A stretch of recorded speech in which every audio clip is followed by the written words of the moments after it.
I was driving the other day and I was thinking about all the things that I wish I could go back and say to the 6, 12, 16, 20-year-old versions of myself, of the Abby that was walking around clueless.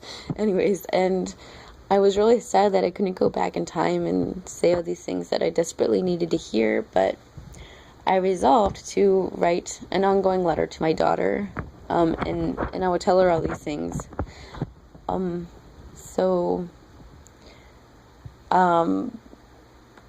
Yeah, it's on my blog, but I decided to speak it so it would come to life in a new way. This poem is titled An Open Letter to My Future Daughter, if I should ever have one.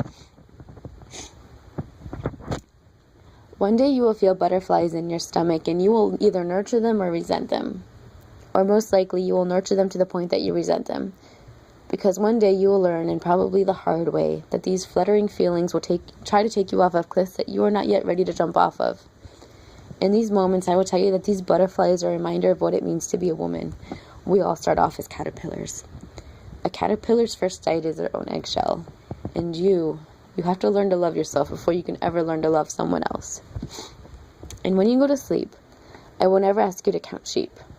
I will hang constellations from your ceiling so that you are reminded that this world is beautiful, and you are beautiful, and that you are, to this world, a Jupiter puzzle piece. You fit perfectly here. I hope that the days you don't feel pretty align with the days that I take you to the dentist so he can remind you how special your crooked smile is. I hope that the seasons when you forget how to laugh, you have a summer of friends to teach you. I hope that when conviction calls, you answer. I hope that when you're lost, you call home. I hope that if I ever fail you, God will send a homeless man to meet you on the bus to remind you that I love you. I hope that every time you see your belly button, you remember your mother. I hope that every time you feel less than, God turns your world upside down so that you see you are more than wonderful, more than beautiful, more than. And I will teach you the definition of bravery, and that is not action without fear, but rather action in spite of fear. And I will love the bravery that runs down your spine, no matter how far that bravery leads you from me.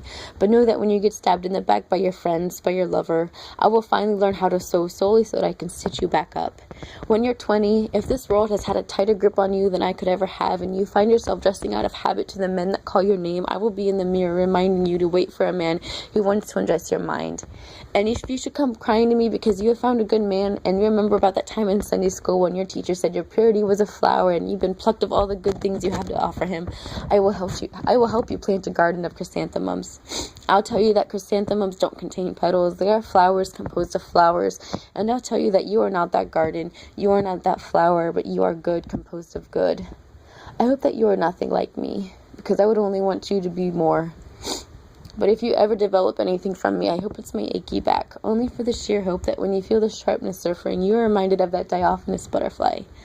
I hope that you are reminded of you.